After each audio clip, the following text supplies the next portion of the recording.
Good morning, everyone. My name is Rodriguez Coutinho. I'm the Executive Director of the Infectious Disease Alliance. On behalf of our partners and the organizing team, I'm delighted to invite you to our World Health Summit side event, Push, Pull, Partner, building a global AMR incentive ecosystem. So today we are joined by a distinguished group of panelists and on site and online. So the session is being recorded and will also be put online for view afterwards. So antimicrobial resistance is one of the defining health challenges of our century. Despite global recognition of the threat, the pipeline of new antibiotics remains perilously thin, undermined by fragmented policies, unviable market incentives, and insufficient collaboration. To support today's conversation on this topic, we are joined today by our speakers and discussants who will talk about the topic. So you can see here an overview of who's going to be here with us today. So over the next 90 minutes, we're going to explore critical conversation in AMR research and highlight moving from AMR awareness to to alignment regarding the fragmented response to a coordinated global incentive framework that sustains innovation while ensuring access for all. Behind jumping into this conversation, however, I'd like to provide some big background on the Infectious Disease Alliance and our forthcoming policy paper, Rethinking Antimicrobial Innovation, a policy blueprint for sustainable discovery and development incentives. This blueprint represents the collective work of global experts in policy, economics, and science, and proposes a multi-tiered model that bridges innovation, access gap, while embedding equity and One Health principles in every stage. So this is an article that has been written with some of the partners, some of the speakers here today, and some others that are not here today. We have a preprint version that is accessible, and we are working on the peer reviews with the Infectious Disease Policy Journal. So now I don't want to take much time of you, but I want to briefly introduce IDA, which is a global public health advocacy organization, which is the primary organizer of these events. Then we are a global health advocacy organization with a vision of reducing the burden, improving access to healthcare, and uniting civil society organizations. So our theory of change is setting priority, and in this case, it's quite clearly AMR incentives is a priority identified. Then we're doing evidence generation, which is basically the article we're developing and in conversation with partners. Then this partnership building, which is happening already, in promoting that piece of evidence through an event and advocacy, which are part of it right now.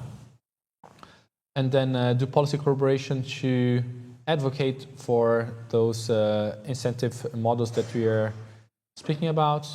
and finally implementing it through policy collaboration and investment in AMR incentives. So IDA has 12 committees, so you can see that AMR is number 2, but we have several other areas that could be of interest for you and your organizations. Everything is available also on website. So this is the blueprint of the article that I was referring to. You can also scan it and read and even provide feedback when you have time. Otherwise, you could contact our team. We can also send it to you. So this is a part about the results of the paper. You can also scan that one. Sorry, a lot of technology steps here. And without further ado, I'd like to invite the first keynote speaker, Michael Schlotter, Director at the Research Unit for Comparative Microbiome Analysis at Helmholtz in Munich. So with that words, it's a pleasure to introduce you, who are going to be speaking about your AMR research within One Health framework that integrates vaccines, diagnostics, microbial science. Yeah. So please, over to you. I don't know if you have a presentation, but here's Yes, you have. Yeah, thanks a lot. Thanks for inviting me to this really very important event. I think when we talk about AMR, it's on the one hand, of course, having the right drugs in hand. And this is what you guys are doing. You're doing a great job in inventing new drugs, new ways for therapeutics. But of course, on the other hand, we need prevention. And for prevention, the same applies like for new diagnostics and new drugs, we need incentives. And I would like to give you a little glimpse of an idea how prevention could be done, how expensive it might be, and on the other hand, how much costs we can save by doing also prevention. So let me start with a study that we published this year together with colleagues from the UFZ in Leipzig.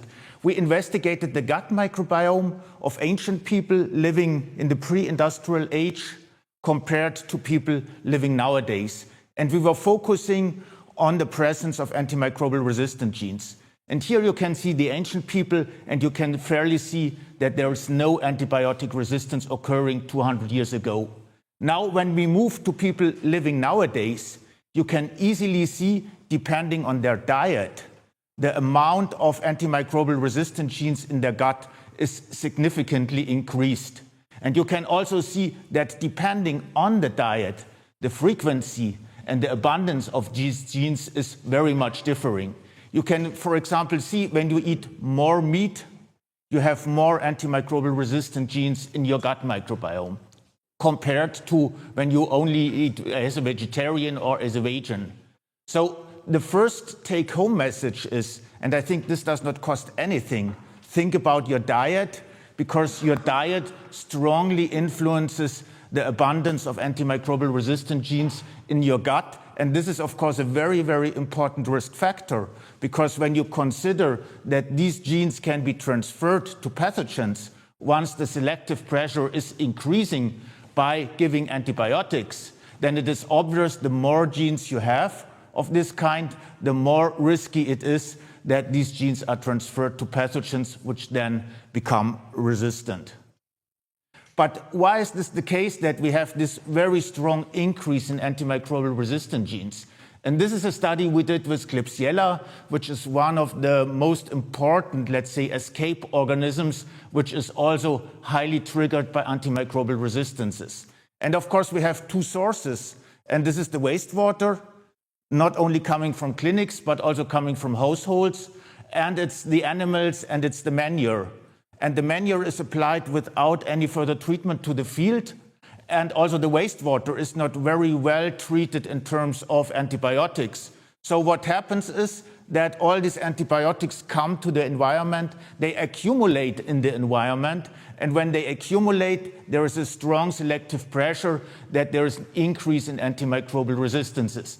And you can nicely see on the bottom that indeed the amount of antimicrobial resistant Klebsiella increased in the last 50 years significantly. And it's not only the amount, it's this issue of multi-resistance, which become very prominent. You can see in the 70s, it was only one antibiotic where Klebsiella was resistant to. Nowadays, it's 5 or 6 antibiotics what Klebsiella is resistant. So it is very important that this issue of multi-resistance is becoming more and more important. And why is this the case? Antibiotics are natural products, most of the antibiotics. So during evolution, they were triggered in a way to have very long half-times. So it is efficient for an organism when they produce these antibiotics, and they are very long-lasting and very long-active. And this is indeed what happens with most of the antibiotics, mainly the sulfonamides. You can see they have very long half-times in natural environments, up to 20 days. And this means, of course, that there is this very, very strong selective pressure present in the environment, and this induces then the spread of antimicrobial resistant genes. And you can see that this is not only a topic which is somewhere happening in rural environments and somewhere in some wired water systems, it really reaches the cities. You can see here a large number of cities where people were measuring antimicrobial resistant genes in the environment of the people living there. And you can see a very, very strong increase of antimicrobial resistant genes in urban environments. This is partly related to the fact that I was explaining that there is no treatment of the wastewaters and there is this manure issue, but there's also co-selection with other urbanized polluted factors, which induces this high abundance of antimicrobial resistant genes in urban environments. And when you think about that, it becomes obvious that people nowadays are really highly affected by these antimicrobial resistant genes, which then explains also partly this high abundance that we were measuring in the gut system. So, but what can we do? And one of the things what we are thinking will be very promising, at least when we talk about this classical antibiotics, is beating the microbes with their own weapons. Because some of these microbes developed strategies which are able to degrade these antibiotics in the environment. And this is, of course, a great thing, because when we have these enzymes in hand which can degrade the antibiotics in an environment, we can naturally reduce the selective pressure which is present in the environment, subsequently leading to the fact that there is not so much spread of antimicrobial resistant genes. And one of the topics that we are working with is this degradation of tetracyclines. There is a so-called enzyme which we detected is a destructase, and we could show that with this destructase, the tetracycline is efficiently degraded, and we are now trying to implement this approach in wastewater treatment plants to get rid of the antibiotics in the wastewater treatment plants so the effluent will not reach the water bodies and the subsequent environment, so reducing the selective pressure by this particular degradation in the wastewater treatment plants. Of course, what we have to do is monitoring. And I think the most important thing is that we know which are the emerging antimicrobial resistant genes coming up, not only single genes, but also this issue of multi-resistance. So I think it is very important that together with this monitoring that has been now implemented for viruses in the wastewater treatment plants, we are also implementing a monitoring system for antimicrobial resistant genes. And this should not only be just qPCR by looking if these genes are present, it should be non-targeted to detect also new antimicrobial resistances, but also multi-resistances. And again, this is something, of course, which costs money. And this is why these things are hard to discuss with the politicians to implement that, because it is really expensive when you do this on a really frequent basis. And of course, a last thing which I think is very important, we have to simply improve the health. And not only the health of the humans, but also the health of the animals. For example, this is one example where we are working with, it's aquaculture, and aquaculture systems are really like monoculture systems. And they induce a lot of problems for the fish, a lot of infectious diseases. So when you could reduce this burden for infectious diseases by changing this multicultural system in a, let's say, multi-trophic ecosystem, where there are a lot of benefits also for the fish, automatically you can reduce also the amount of antibiotics that needs to be implemented. On the other hand, you can also implement, for example, probiotic bacteria just to avoid that the fish get sick and that antibiotics have to be applied. So this is the third point. It's the point of monitoring, it's the point of improving health, and it's also the point of degradation of these particular antibiotics in the environment. And when we take this into consideration, I think we have a very good toolbox in hand for prevention, together, of course, with the development of the new drugs, which is ongoing. So with this, I'm through with my presentation. I hope I can convince you that prevention is at least also important together with the development of new drugs, and also their incentive and the discussion about incentives becomes very important in the future to implement these strategies that I was showing you. Thanks for your attention and happy to answer any questions.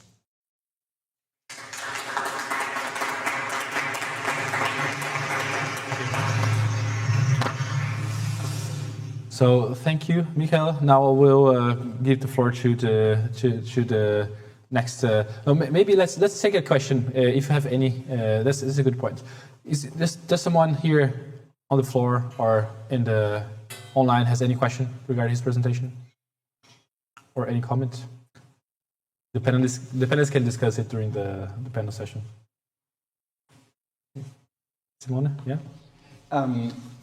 Very good point about, of course, the cost of implementing certain measures, and of course this is very important for local, national politicians, if you do a local or strategic level, national level, etc.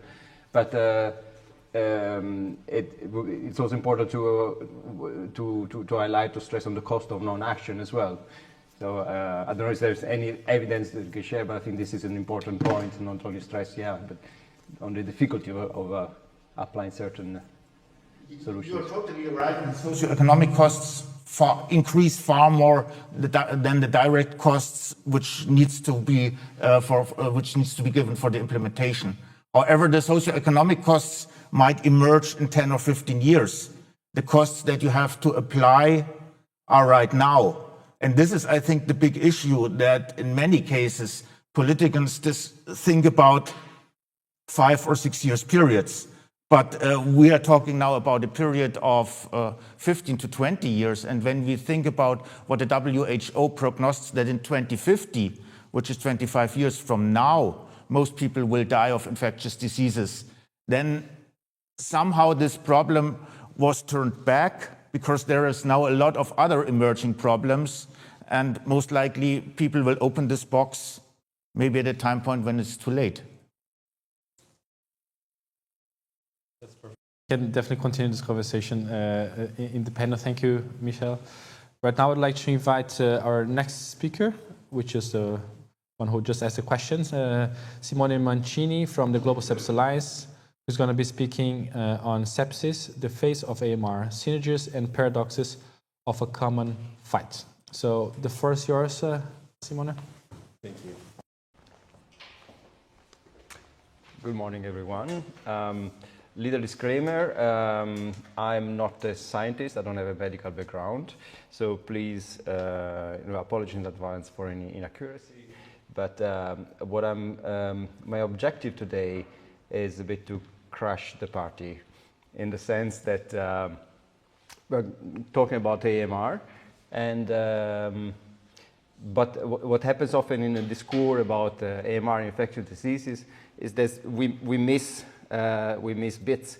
So I think it's important. I think we share this vision with the Infectious Disease Alliance. I think it's important we're talking about infectious diseases to really look at the whole spectrum of the problems, and therefore synergize the engagement, synergize also the solution. So let me have a little introduction about the Global Sepsis Alliance, which is an organization founded a bit more than 10 years ago, 15 for that matter, by Professor Konrad Reinhardt, who was here yesterday discussing NCDs. The Global Sepsis Alliance is the founder of the World Sepsis Congress, which is an online congress happening every year, attracting yearly average of about 12,000 online attendees. And we're also the initiator of the World Sepsis Movement since 2012. And one of the, what you see here is the team. It's a small team, but actually we're supported by a fantastic expert around the world. One of the milestones of they were very proud of is this sepsis resolution adopted by the World Health Assembly in 2017.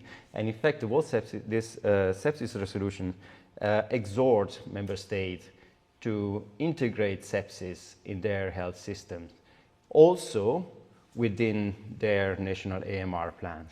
And I think this bit is still missing. This resolution hasn't been picked up yet fully, but we will look into this. We are, of course, as I said, we have a global outreach, and we do this via working with our regional alliances, mirroring the WHO regional WHO regions. So I'm sharing no news, but this was issued yesterday by the WHO. It's the new report on antimicrobial resistance, and I think it's important to highlight certain points that actually were already stressed by Professor Schloter. The problem is enormous, it's increasing, and it's under the eyes of everyone. The report confirms that 1 in 6 infections actually are resistant to antibiotic treatment.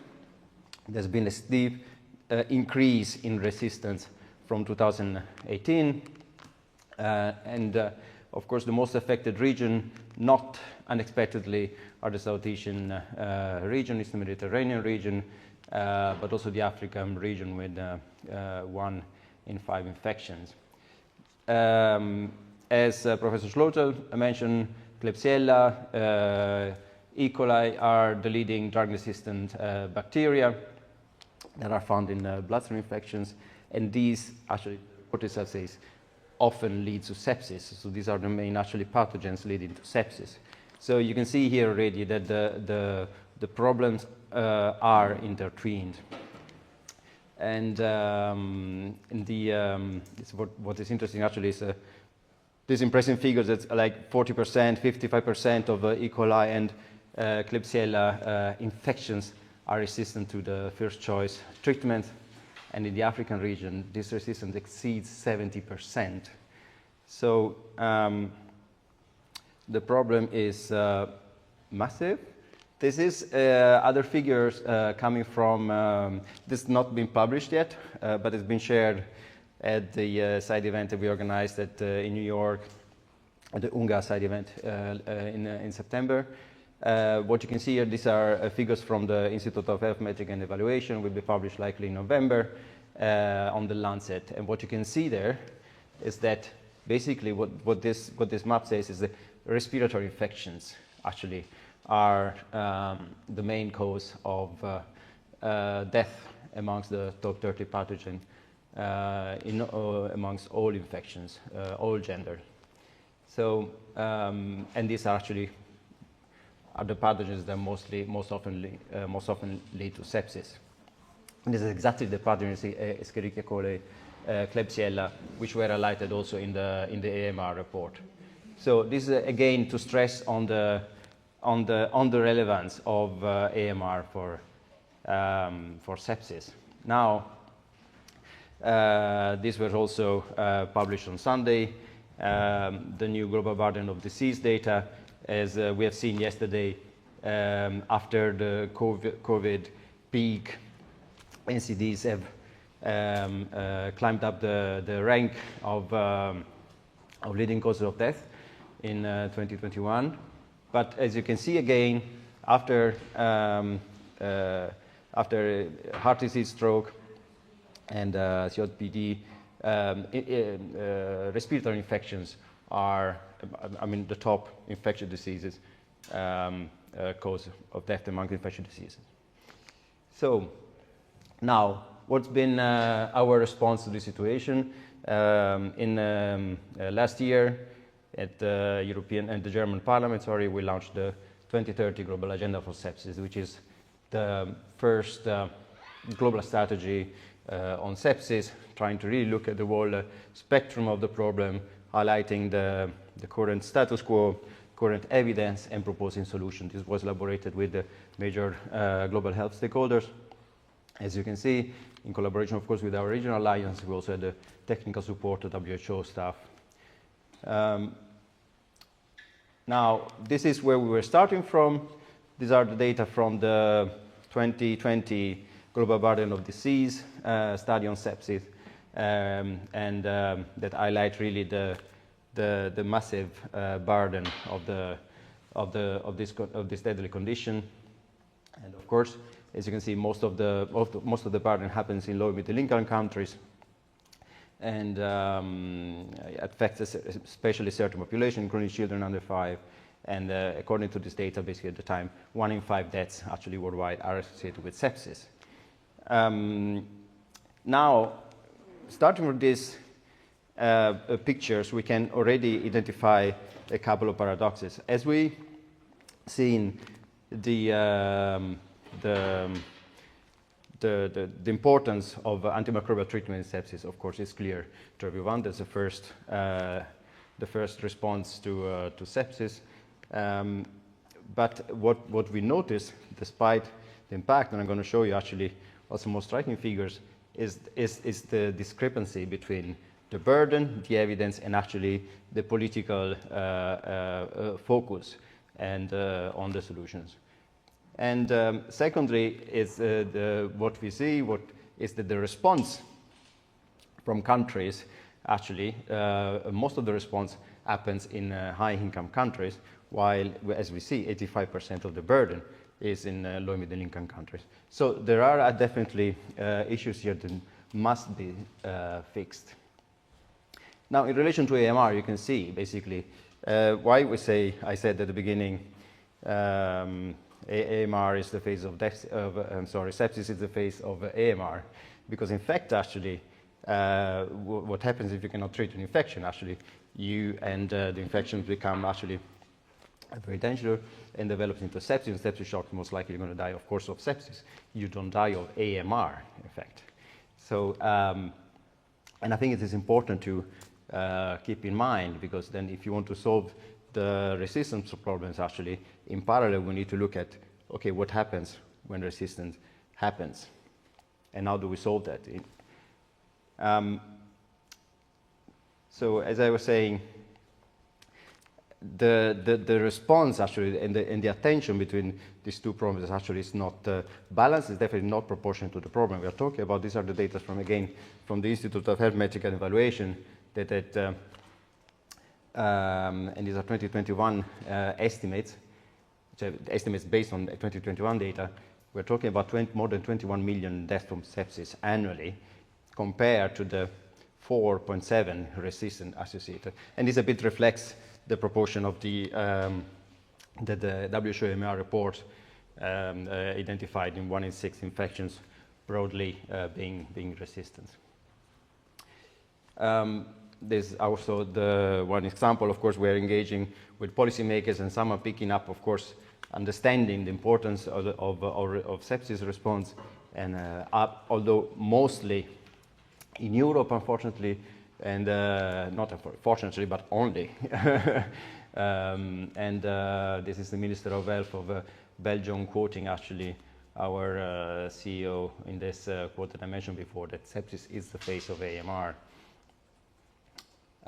This is some of the countries actually that have initiated some sepsis response, mostly with the sepsis plan, or somehow with initiatives that actually been rolled out. This is just another interesting quote from Jeremy Farrar, as one of our congresses, that of course stresses how sepsis can be like a proxy of the preparedness of a health system, as because of this horizontal nature that can happen actually, and we saw that yesterday also with discussion on NCD, sepsis can happen in every different stages of the care spectrum, let's say. So this is a couple of, just to highlight a couple of tools that we have identified in our 2030 strategy, and of course, our focus, of course, is to put patient survivors and their relatives at the center of our advocacy work. We have launched a Global Sepsis Survivor Family Committee this spring, and this is, of course, growing very much as a growing interest. And also another interesting platform that I would like to highlight is the Global Sepsis Innovation Platform, where we really we will break down the discussion, the analysis of the sepsis problem into different pillars, and we're having working groups that will look into advocacy, policy, regulation, innovation, research, etc.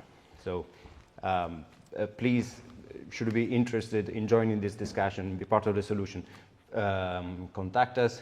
And of course, as I say, advocacy is very key in our skill element of our work. As I stressed before, awareness is key. We are still the phase we really need to engage with policymakers. We need to engage. We need that policy engagement, and then we lead to solutions. And this is just only the recent examples of engagement. We had around World Sepsis Day, which happens every year on 13th of September. We were in New York in September. Of course, I'm very much engaged here around World Health Summit. So with this, I want to thank you for this opportunity to bring this additional element to the discussion, and happy to take questions. And I really invite you to engage with us. And thank you for the attention. Thank you.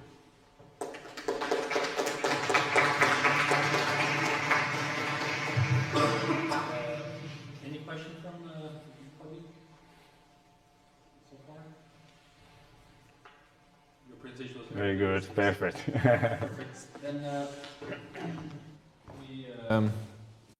we're going to move to the next part, which is the roundtable discussion.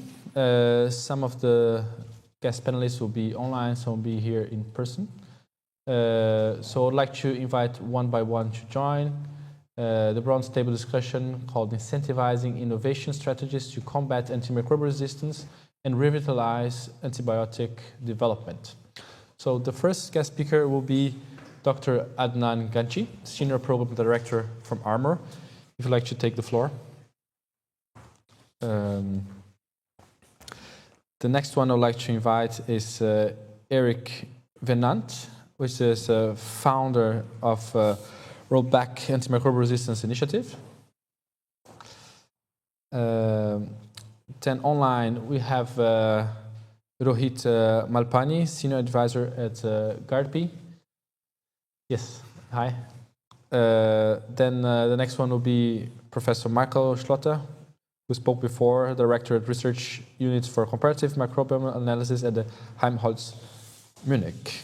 Okay, so in that case, I'm sorry, almost forgetting, Vendela, Antonia Bayer, Global Affairs Lobby and Advocacy Specialist at 4Pulse. Yes, feel free to take a seat. So our discussion today is guided by 3 questions. So, how can innovation, regulation, and funding models be aligned to overcome barriers in antibiotic discovery and development? Second, what collaborative and equitable approaches across public, private, and global partners are needed to strengthen stewardship, access, and awareness? And third, how can diagnosis, data, and education accelerate effective antibiotic use and ensure that innovation translates into real-world health impacts? Now, to answer this question, we'll move to the first question to our discussants. That will be Dr. Ganci. So, Dr. Ganci, what do you see as the biggest obstacles we face in introducing new antibiotics today? Thank you very much. Thank you, everyone, for having me here today. Thank you, Michael, for a really good talk and a really interesting talk on surveillance and the changes we need within the ecosystem. I was at the European launch of the One Health AMR research initiative last week, and I'm sure there'll be lots of funding hopefully coming your way for that kind of research. And I'm really interested to talk to you afterwards about the enzyme stuff, actually. And for your talk as well, Simone, I'm a clinical doctor by background. I work in the emergency department, and sepsis has been drilled into me since day one. And I think that's a change from from the previous generation of doctors. And I'm sure that will continue. So can you just repeat the question for me? So what do you see as the biggest obstacles we face in introducing new antibiotics? Yes. So we've not. So the title of the discussion says push, pull, and something else. But the push and the pull we've not really discussed today yet. Developing new antibiotics is really, really hard. Failure rates are astronomical. Failure rates are high in pharma generally, anyway. The business case is pretty terrible for antibiotics. You spend $500 million to develop a drug, and nobody wants it on the other end. There's not a guarantee that you'll have a good income afterwards. The pharma companies, mainly most of the big ones, have exited from the antibiotic space. They have to compete with really low-cost generics. We've got a graveyard of developers and pharma companies that have tried and all gone bust in the past. And the bulk of antimicrobial resistance is in low-income countries that can't afford a lot of these drugs or pay for the development of a lot of these drugs. And this is where people like Rohit at GodP and Carbex are doing really good work with something called push funding. For those of you who don't know, push funding comes early in the life cycle through milestones and grants and picking people to fund who are looking promising within the ecosystem and making sure that they can continue despite this market failure. The other part of that, the solution is something called pull funding. So pull funding is the idea that if a developer or a pharmaceutical company develops an antibiotic that has the characteristics that we would like, they are given money for that case. The traditional or the poster child for pull funding at the moment is the UK's subscription model, which they call a Netflix subscription model. Some of you guys might know, because everybody likes putting a tech word inside of a little buzzword these days. And the idea is if they produce a product, an antibiotic with the criteria that hits the bacteria that we want, they guarantee the pharma companies that they will buy this drug for the next 10 years, regardless of how much they use. So to answer your question, the big problem is it's really hard to develop a new antibiotic. And the other thing is the market incentives really aren't very good. So that's why we need a combination of this push and this pull. And at the moment, the world globally is far, far off putting the amount of money that's needed to incentivize development, both at the push side and completely at the pull side. So that's the policy angle that we work on. Thanks. That has been a very good introduction to the topic, and I think no better partner to go into the pool and push incentives than AMR. So as the next panelist, I'd like to speak to Professor Schlotter. So in light of the current innovations like AI, how can we secure the necessary funding for promising strategies? Yeah, I think on the one hand, coming back to what you said about low-income countries, I think one of the major reasons why we find this high increase of AMR in low-income countries is wastewater irrigation. What they are frequently using, where they put directly the wastewater, independently it comes from private households or from clinics, to the field. And this is a really very big problem because you increase the selective pressure and you increase the amount of AMR significantly. And this, of course, pays back then to the pathogens and to the humans. So I think in addition to what you said, this is a problem we should have in mind.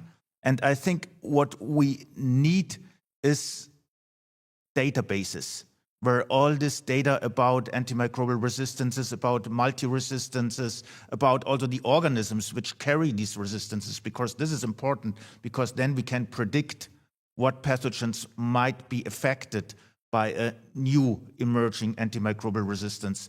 So we need these databases on a more or less global level to ensure what comes next.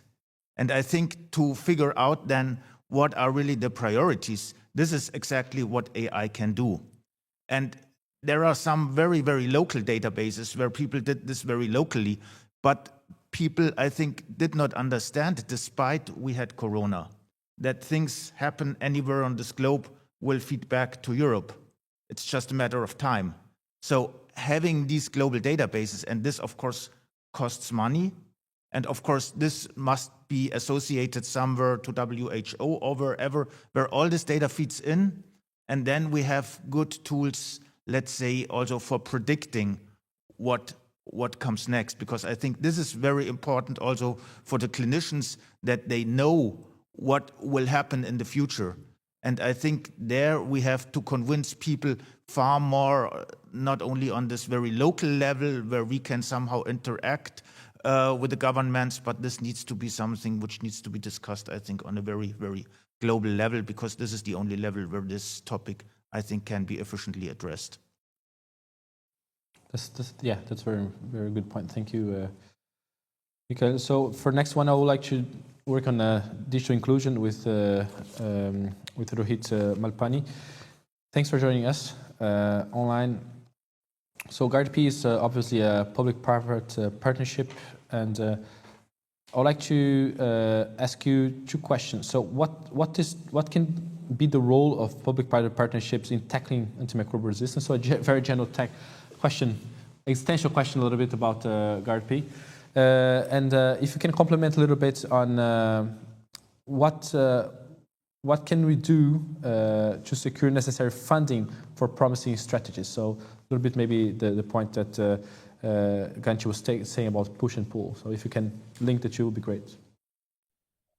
Sure, thanks a lot. Thank you for inviting, and sorry I couldn't be there in person. So just to start, GuardP is not exactly a public-private partnership as much as it's a not-for-profit partnership that works with the private, public, and not-for-profit sectors to be able to develop and accelerate access to antibiotics for all people in need. And I mention that just because even though obviously we put working with the private sector at the center of our strategy, there can be differences in terms of sort of the objectives, the mission, and the outcome, where I think some of GuardP's work may involve sort of very light touch relationships with the private sector, but are entirely focused on sort of public health failures and public health needs that may or may not really touch on commercial priorities or anything that the private sector is focused upon. So for example, funding and development of new combinations for neonatal sepsis, which is one of the leading causes of death due to drug-resistant infections. But to come to your question, I think obviously public-private partnerships and not-for-profit partnerships sort of, especially over the last decade, have really started to play an indispensable role in how we develop and ensure access to antibiotics. And I think you can think about that both in terms of the specific projects that really are sort of set off in one direction to develop new antibiotics, and then just the wider ecosystem in which we're working in. And I think that cuts across some, really on an end-to-end basis. So when you think about the funding of research and development, what we have today is really a mixed environment, both in terms of public, philanthropic, and then also private funding of research and development, including also organizations that are mixing a lot of this sort of public, private, and philanthropic funding to be able to support research and development. And obviously GuardP and also CARB-X are examples of that. When you think about discovery and preclinical work, you have this sort of handing off of where a lot of the discovery and the basic science is really done now by academia and research institutes, and then is handed off to usually small companies that are then trying to turn that into preclinical work and translational discovery. You also have some examples of partnerships. So for example, GuardP is currently working with DeepMind in order to use artificial intelligence to identify and potentially design new compounds. And then again, as you work through clinical and pharmaceutical development, you again have a mixed environment in which you have obviously companies that are trying to complete clinical development in places that they traditionally have worked in, but they also are in partnership with not-for-profits to be able to conduct clinical development also in places that have a high burden and a high need for new antibiotics. So for example, GuardP is now in the process of completing a partnership with Innoviva Specialty Therapeutics, which was previously Entasis, for the development of zoliflodacin, in which GARDP led the phase 3 clinical trial in some high-burden countries, including South Africa and Thailand. And then finally, when we think about access, this is obviously something that's very challenging for companies to do, especially the smaller ones. And this is where partnerships, again, play an important role. So, for example, with GARDP, which has signed a license agreement with Shionogi to be able to expand access to cefiderocol in 135 countries. And that also includes a sub-license with an Indian generics company in order to expand access. And again, I think that the importance of all of this is especially because we are in an environment in which funding is, really facing a historic retrenchment, in which we're seeing not only diminishment in the amount of funding being provided by traditional donors, but also a debt crisis in low middle income countries to both pay for research and development and to ensure access. So I think we really have to be able to create these sort of, again, partnerships and ecosystems in order to ensure that we can create opportunities for funding. I think we also have to be careful in how we define pull incentives. If we try to have pull incentives try to replicate the current pharmaceutical market, it's not going to succeed. We now have revenues for new blockbusters that are coming out that are exceeding, multiples of $1 billion per year when you think about immunotherapies and GLP-1s. So we really have to think carefully about designing pull incentives that are targeted towards supporting small and medium companies that really don't otherwise have an exit strategy to bring new products to market and not simply trying to replicate blockbuster revenues. Thanks. On my side, why do you think it's more likely that small and middle-sized companies can develop antimicrobials instead of large companies? The simple answer, was that directed to me? I'm sorry, because you cut off at first.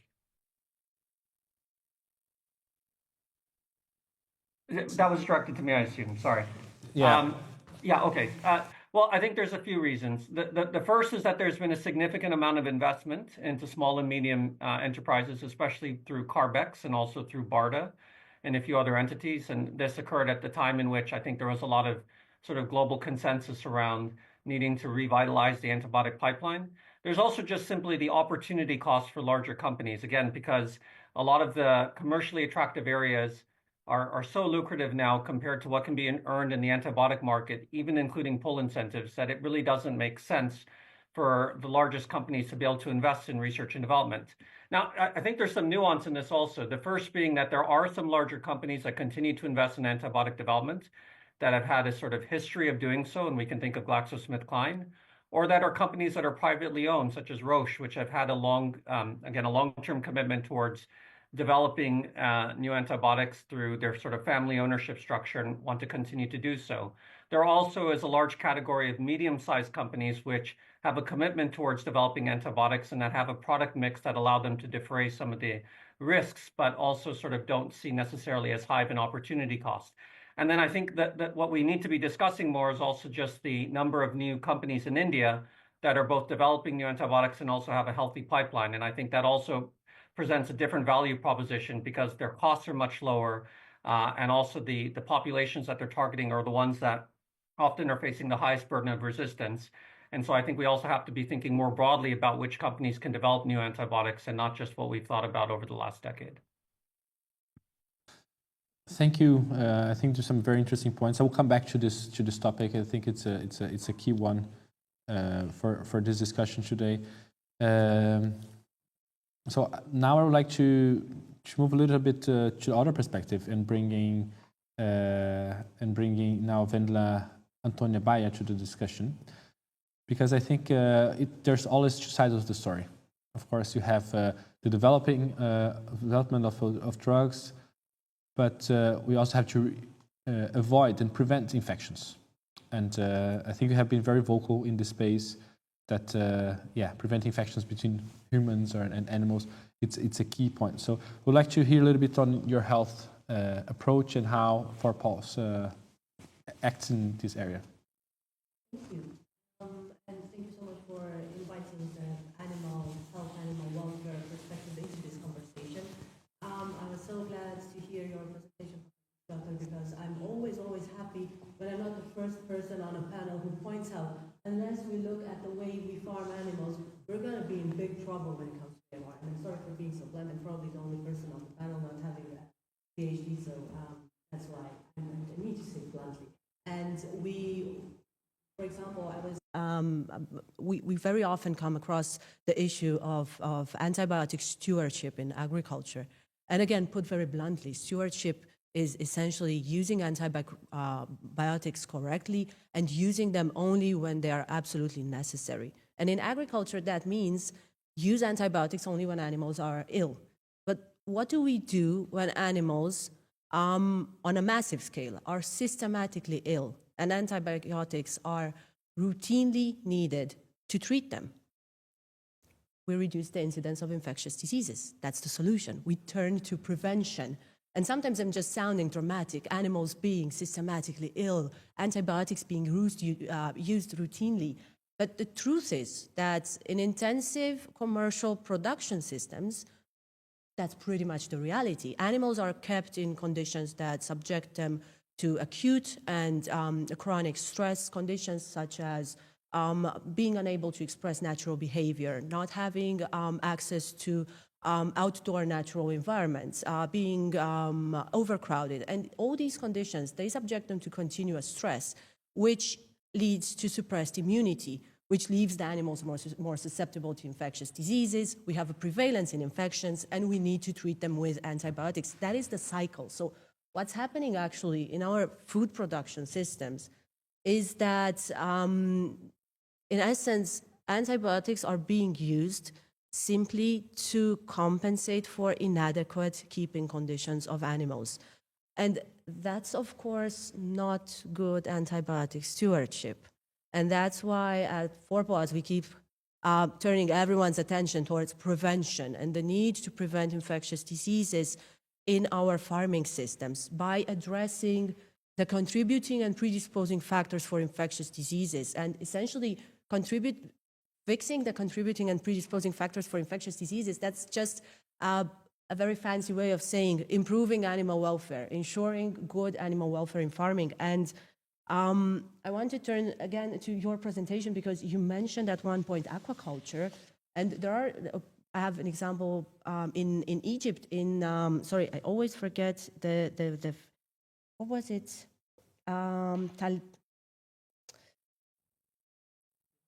Tilapia, thank you. We don't work on fish, but I think it's a great example, and I always stumble upon the name of those. In tilapia, for example, aquaculture, training of farmers on animal welfare was identified as being one of the key interventions that improved animal welfare and reduced actually the use of antibiotics.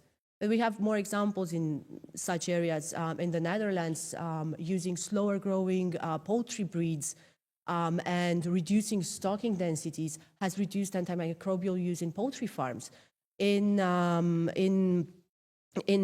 pigs in Denmark, we've seen how separating piglets at a later age from their mothers and allowing them outdoor access has the need for antibiotics for gastrointestinal diseases, particularly post-weaning diarrhea, which is a huge issue in pig production. So we're actually seeing real-life examples, and I have a bunch more of those, but I don't want to bore everyone. We're seeing how simple improvements to animal welfare are actually contributing to improving animal health, to preventing infectious diseases, and they're effectively reducing the use of antibiotics. And that's what we're advocating for. That's why we're bringing, as 4PAWS, we're bringing the animal welfare issue, the prevention issue into the AMR conversation. And over the past years, we've noticed it was a lonely journey in the beginning. It wasn't so long ago that we started out, 3 years ago. But meanwhile, we're noticing how key stakeholders from international organizations to the global governance structure on AMR, they're talking more and more about this issue, and they're slowly recognizing it as a pillar of infection prevention in agriculture. Thank you. Maybe I can add on this, because this is something where we are really working hard on it, and it's the big issue is to convince public about the benefits, because at the end they have to pay more for food, and this is of course what people don't like to do. But you have to see that in addition to the issue of antimicrobial resistances, I think there's another point. It increases the quality of the food. When you have a cow on a grassland with high biodiversity, it produces milk of a far better quality. It has fatty acids, which are really beneficial for the humans. And I think this is something how we can get public on board, saying that milk is not milk, that meat is not meat, and fish is not fish, but it's the quality. And depending on the quality, it enhances also our health. So there is a second line of benefits beyond having less amounts of antibiotic being applied. It has also the quality issue, where I think we can easily get the public better on board than it is at the moment. Very interesting point, and maybe thinking of the tax elements of course, if you're importing cheaper meat that is being produced with lower quality, lower levels of stewardship, is it maybe an occasion to increase taxes so that local production with better stewardship, or in places with better stewardship, can compete in the market in that way, benefiting everyone and reducing AMR resistance? Just to address this, I think having a bottom-up approach is always better than having a top-down approach. Yeah. Increasing taxes is a typical top-down approach.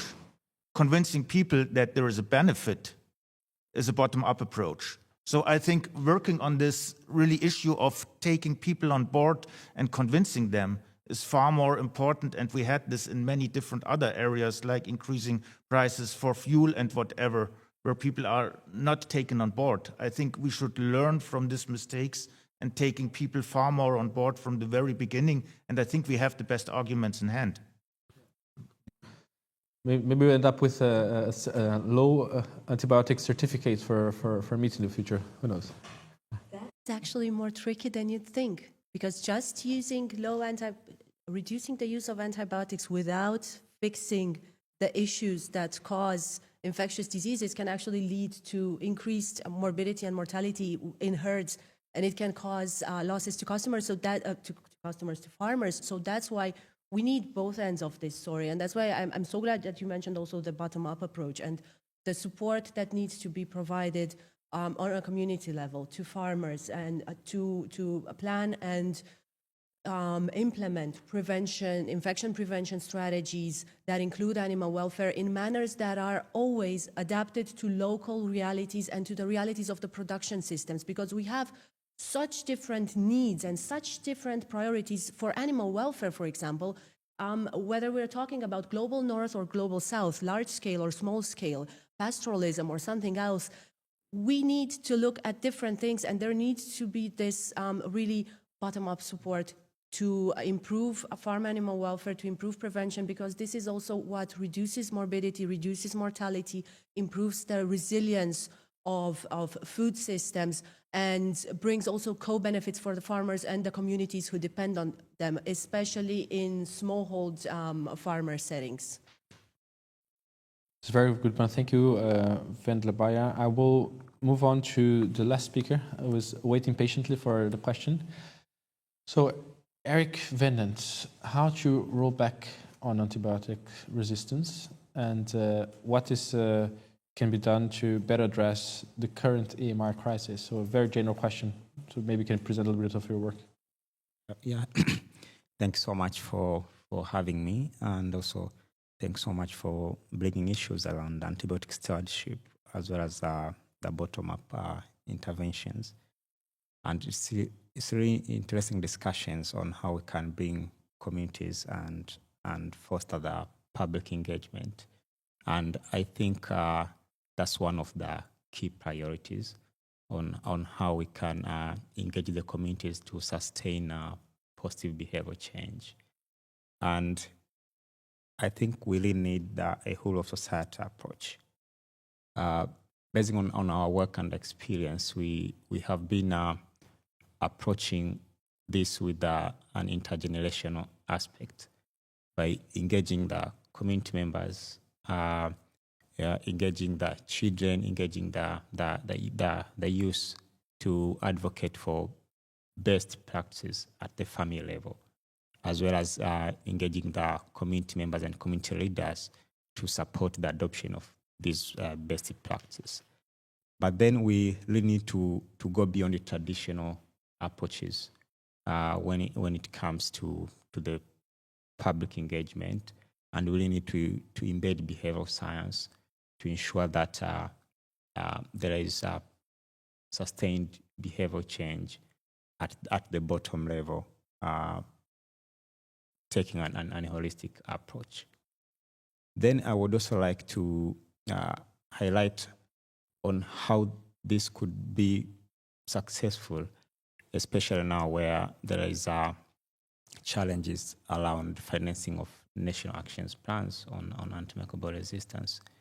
And it's very crucial to leverage the existing systems on this.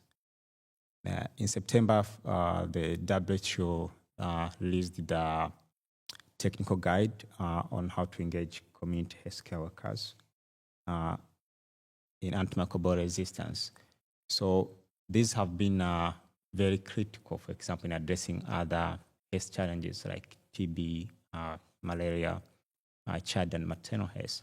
So as well as to foster antibiotic stewardship, it's very critical to leverage these existing systems to make sure that we integrate antimicrobial resistance, especially with a challenge in funding. Then it's very good that One Health has been brought during the keynote address, as well as with previous speakers. But we really need the human-centered connection, bringing the patient stories to give AMR its human face, and then be able to foster behavioral change. So I would like to emphasize from that angle of a whole of society approach with behavioral science at the center. Yeah. Good point, and I appreciate your intervention. I have some questions here, and we still have a half an hour.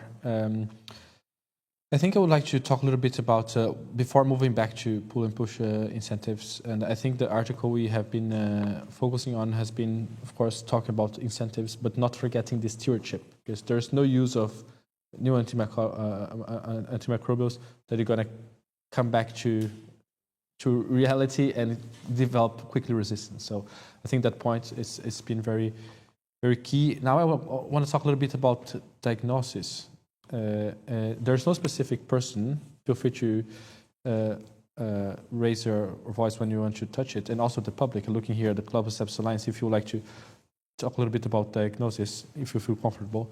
So what steps can be taken to optimize diagnostic tools to support effective antibiotic use?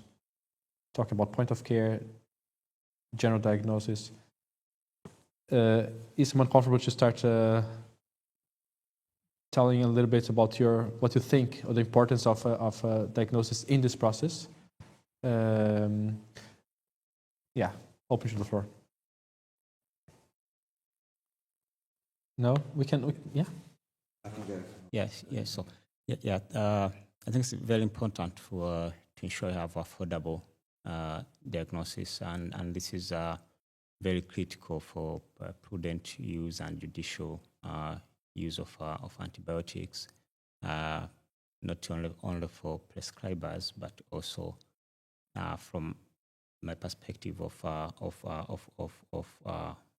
of communities. But how are we making diagnostic accessible?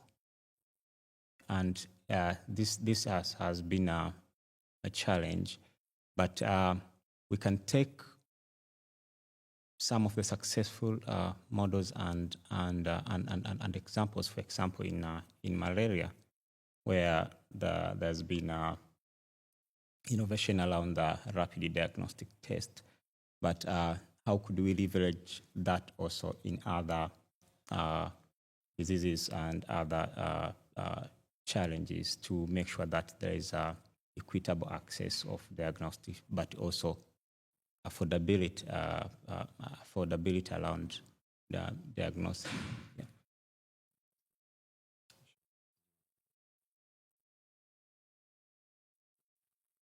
Yeah, I think on the first glance, it's important to discuss what we expect from diagnostics. Do we just expect there is a certain antibiotic resistance present or not present?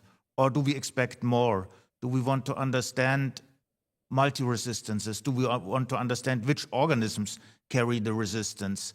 And at the moment, the diagnostic that is done is mostly done on a very, very low diagnostic level. So people are doing qPCR, and then they see if there is a certain gene available or not. So I think on the long term, this will not help.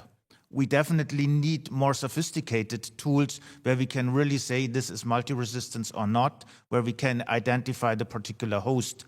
And I think seeing the progress that has been made now in all these molecular tools, like you can have now your small sequencer put to your particular laptop and you can sequence wherever you are. So this was a dream, let's say 15 years ago. Now everybody can do it and it becomes affordable.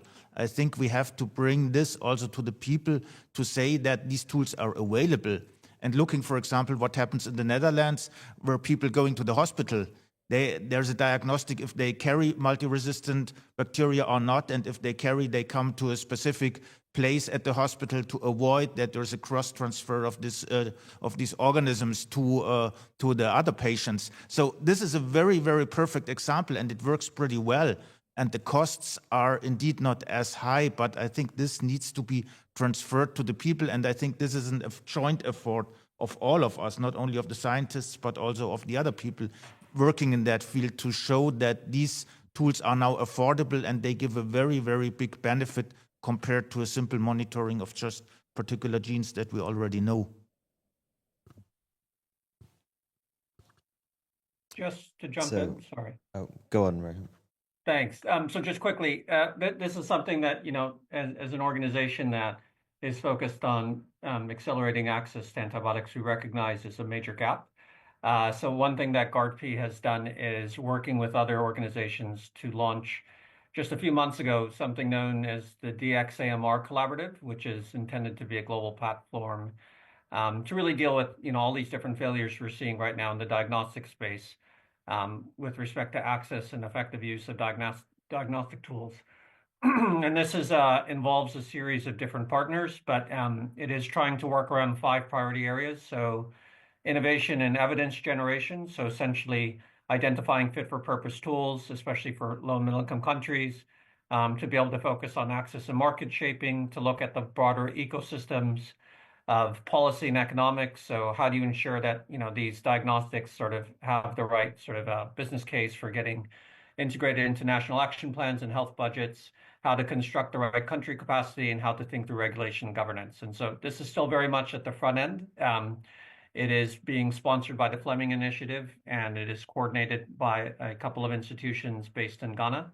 But, you know, we think it's important to surface all of these questions and to really be able to find ways forward on this, because otherwise all the advances hopefully we'll make around treatments won't really be that meaningful. Thank you. With my clinician hat on, super duper important. There's lots of talk about diagnostics, lots of talk within coming EU legislation about how to incentivize and procure the right kind of diagnostics, and it really fits with the innovation strategy that the EU is trying to lean on. Within my clinical practice, post-COVID, there was a real shift, and everybody felt that with everybody at home using point-of-care testing, which had some uses and some problems.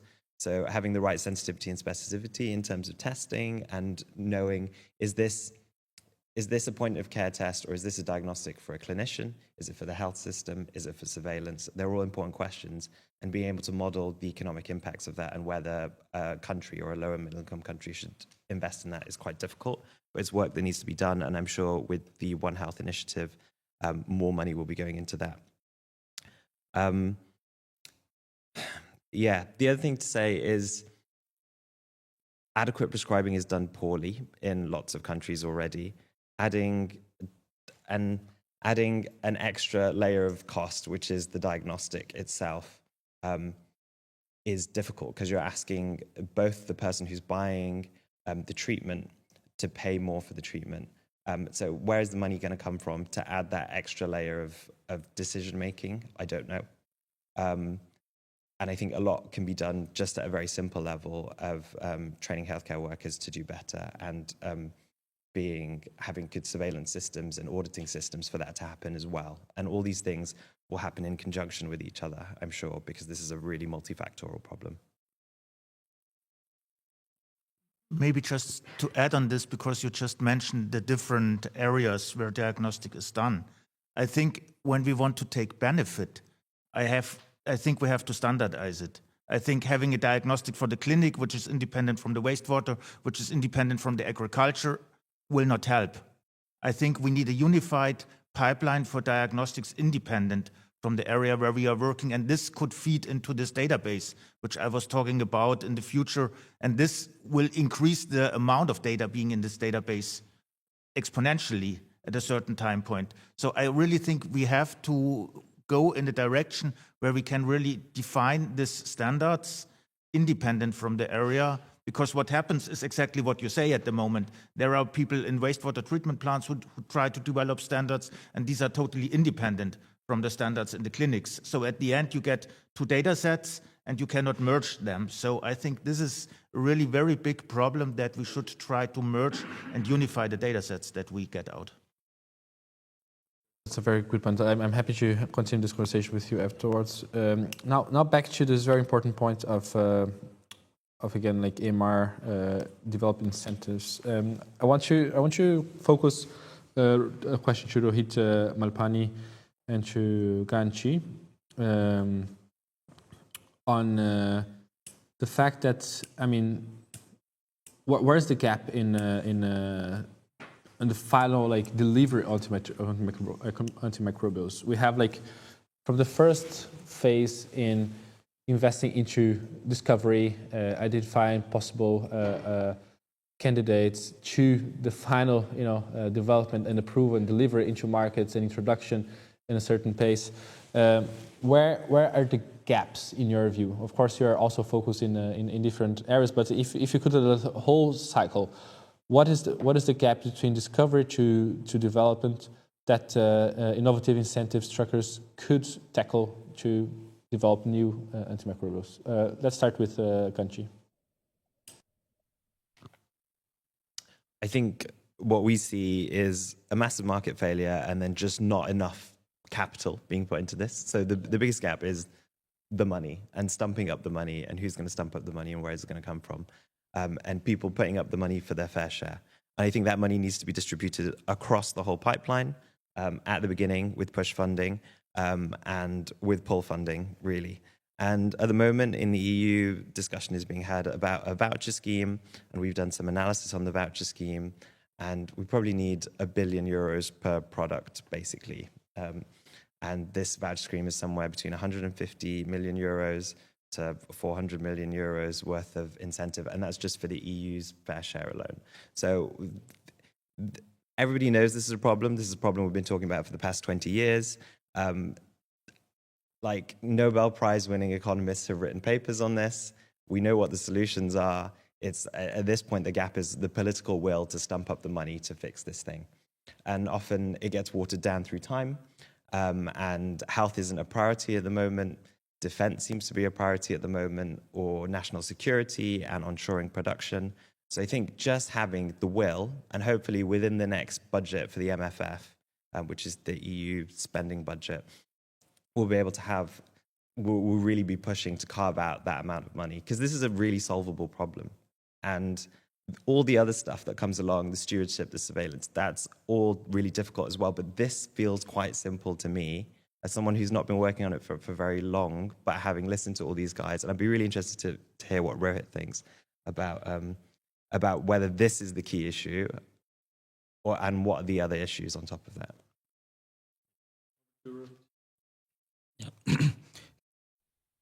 Yeah, so just to jump in, I mean, I of course wouldn't disagree that funding is a major constraint, but I feel there's a certain stubbornness here because, frankly, having listened and participated in these discussions since 2013, I suppose, that would probably be along the lines of what people were saying then, that we just simply need to inject enough funding into the pipeline in order to address these gaps and to ensure that the market works well. And what we know that since then is, of course, in certain areas such as for cancer, we now have a very healthy pipeline and of course, just really significant returns. And then also in other areas such as non-communicable diseases, such as for obesity, again, like just a very large pipeline and of course, a shrinking pipeline for infectious diseases and for antibiotics. So what I worry about is that if we just continue to only beat the drum on funding, that we're not going to necessarily deal with what has now become a really serious deficit. And, you know, people have seen the latest WHO report, which continues to illustrate that just how meager the current pipeline is, you know, all the way from the start to the finish.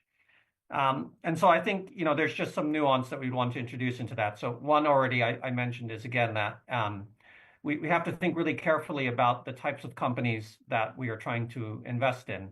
And again, there I think it's this recognition that if we take the role in 2013 or 2015 and we take the role today, that pharmaceutical research and development is just not a function only of the United States and Europe anymore, that we are seeing a large number of companies starting to emerge in India, of course in China, and even in countries such as Brazil and South Africa and elsewhere.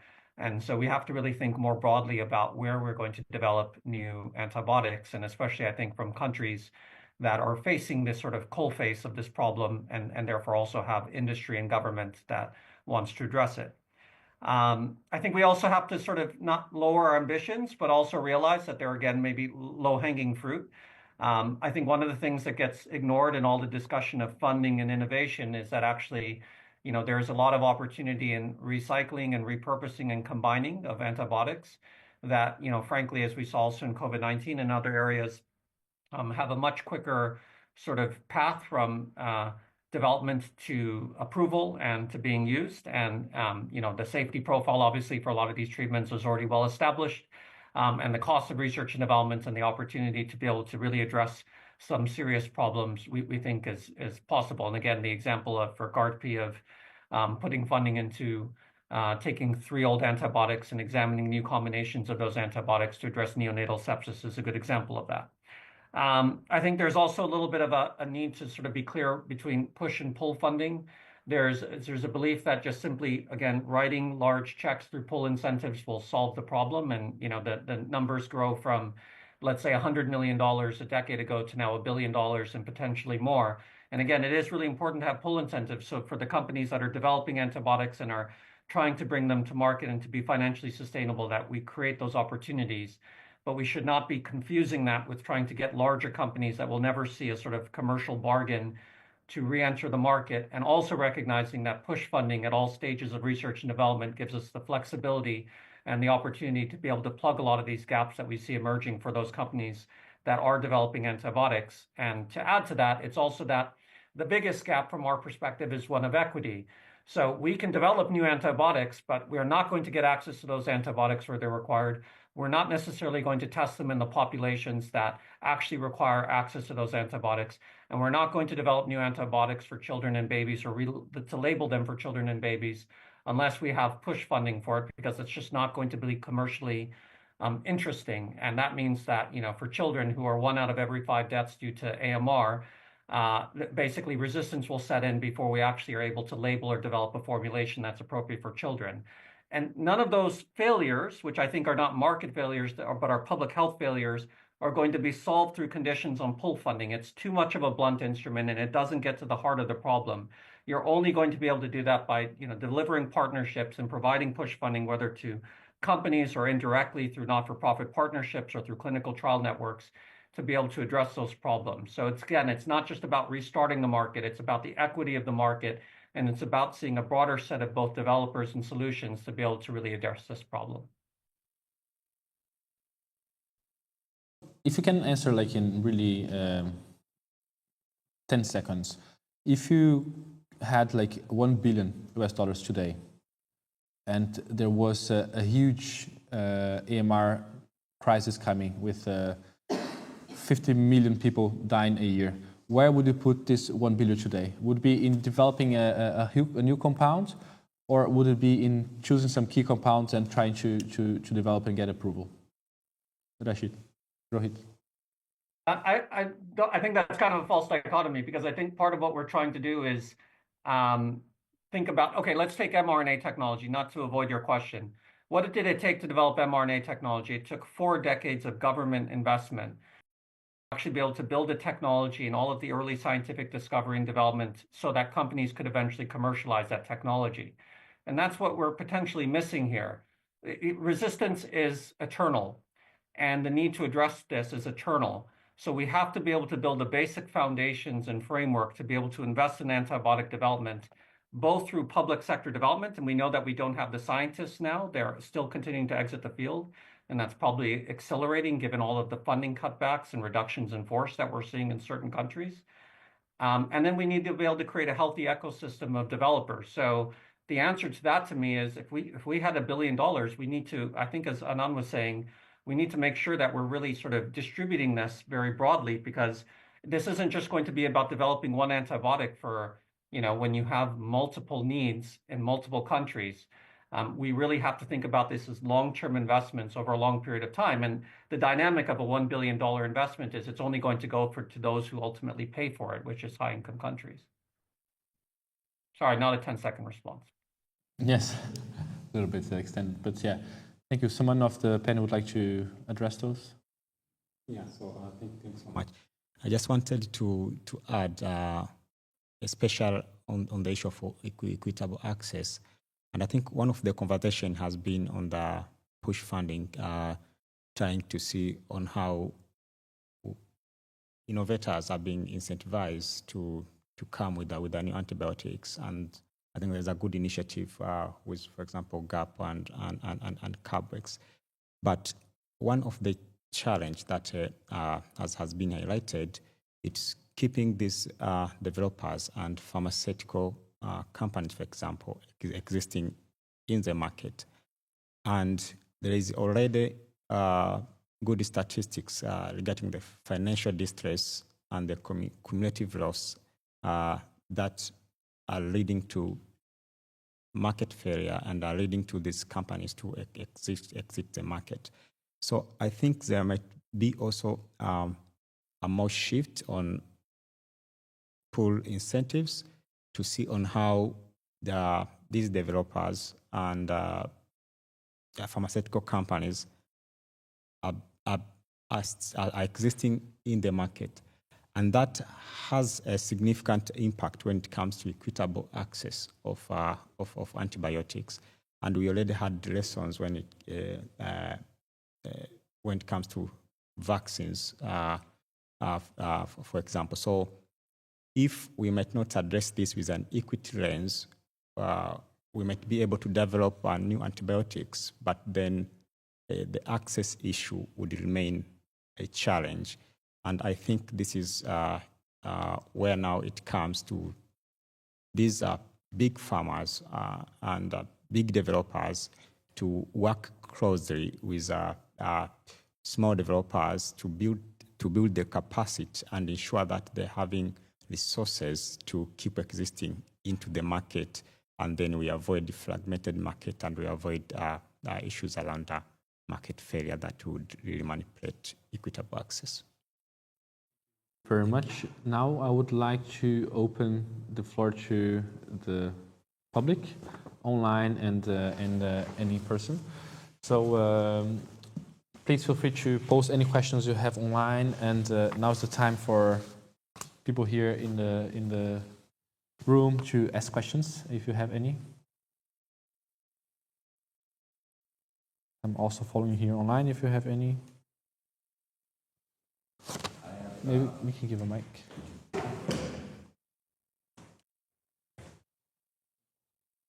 One question about the involvement also of the people, bottom-up solutions. As quite rightly say, this is a continued challenge that we need a continued solution for. So continuing to develop new drugs to pour them into a broken use case is either lunacy or at least it's a huge ambition. So addressing more about the bottom-up and involvement of the public, mechanisms to perhaps not develop new drugs, but new educational concepts, new designs that involve the people as part of the solution, to get fewer of them to use it. I'm not talking about the doctors, I'm talking about the people at home that would use other mechanisms. They would use hand washing, they would use cleaning, they would use different design of their cities, they would use so on. How can we also incentivize that part of a non-pharmaceutical solution for a pharmaceutical problem? I think at the moment the chances are really very good because people learned from COVID that staying at home for months, not doing any exercise is pretty bad because you get a lot of infections afterwards. And I think what we learned from animals, the same is true for humans. If you have no contact to nature, if you do not exercise, your immune system goes down and this increases the likelihood for infections. I think this is very easy. And this, I think everybody has realized now after COVID-19 that this is really an issue. So we have to motivate people more to not forget about this and to bring this into the daily life. On the other hand, I think now we are in Berlin, but there are even cities which are worse in terms of urban greening, in terms of urban infrastructure, in terms of getting nature back to cities where people get the contact with biodiversity, which increases then also their personal diversity and their microbiome and all these things which protect from infections. I think this is also something which is very important to reduce the likelihood for infections. And as said, we can learn a lot of things from what has been done in the last years in farming where the problems occur. I think this is very similar for humans, and the mitigations are also very similar to what we have seen in the agricultural side. Or learning to live like animals. At least doing exercise. Any other questions from the public? Yes. Go ahead. Maybe give a mic to her. I'll try and keep it brief. We're also running out of time here. But I was curious for you, Eric, just to hear, we heard a little bit more about the organizations from all of our other discussants today, but I wanted to hear a little bit more about how your organization, what it is that you're doing, and you mentioned behavior change, so how you're using behavior change to decrease rates of AMR within the communities that you're active in. And then I also had a question for you, Wendla, as well, is I think 4PAWS is important to include in this conversation about animals and the wider One Health perspective. You did say you had a few more examples related to that and how including animals in the conversation has been useful for combating AMR. I'd be curious either to hear that or, for the sake of time as well, just a brief recap on how it is that we have to include animals in these conversations. Of course. So to the couple of examples, and thank you so much for the question. They were actually concrete examples of measures that were taken in various countries which have led to a reduction in antimicrobial use. And I think, so I did mention the pig example, which is probably the best known example in this case.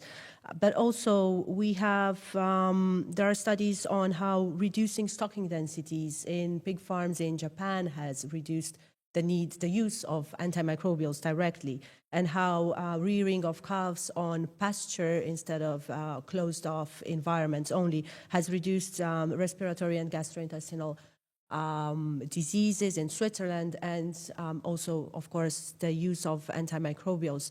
In terms of examples as to, and also to what you asked about more on what we're doing to include animals in this conversation. So beyond just chatting in very entertaining panels, we are actually working together with key institutional stakeholders, with the Food and Agriculture Organization of the UN.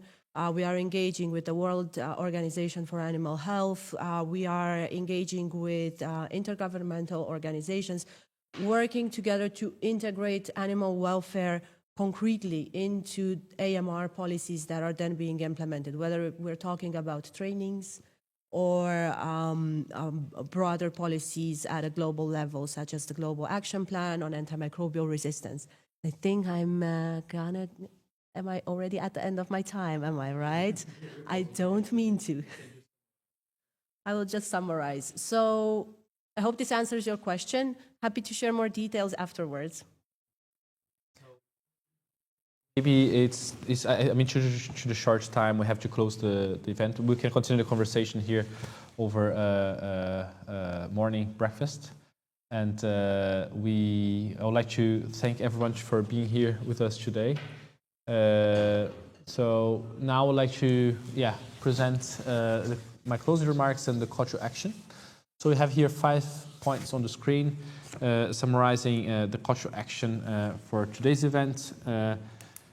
So today's conversation has underscored that no single actor and no single investment can solve the AMR crisis alone. So the solutions should be done uniting governments, donors, private sector, and civil society around shared incentives, shared accountability, and shared action. So that being said, our call to action is clear. First, recognize the global AMR crisis. I think it's quite clear. Number 2, address broken innovation systems. Market failures have stalled antibiotic discovery. Renewed investment and redesigned incentives are essential for new discovery of new antimicrobials. Adopt sustainable funding and policy models. So governments and partners must commit to performance-tied, delink funding mechanisms, expand EU-level R&D investments, and so on. So number 4, strengthen prevention and stewardship systems. I think some of our speakers were very vocal on it today. Reinforce infection prevention and control, water sanitation and hygiene, and antimicrobial stewardship programs to reduce resistant drivers and preserve existing treatments. And last but not least, unite through Global Coalition for Equity. So join the Infectious Disease Alliance call to action to embed One Health principles, build across sectors, and to ensure innovation, access, and stewardship around AMR. So please feel free to sign the call to action through the QR code being showed here on the screen. And together we can really build a world where antimicrobial innovation thrives, where access is equitable, and the promise of modern medicine is preserved for generations to come. So thank you for coming for this event today. The link will be posted on social media and our websites to be shared largely. And thanks, and feel free to join us for a little coffee around there. Thank you.